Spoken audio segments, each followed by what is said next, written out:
लेकिन ये आप लोगों की जागीर है, मुझे इधर को बता दे सारी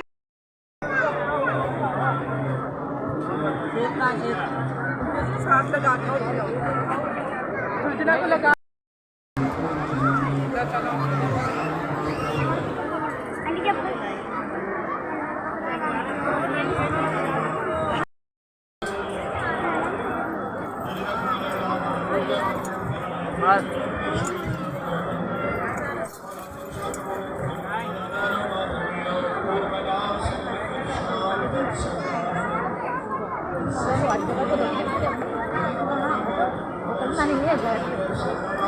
Lah, memang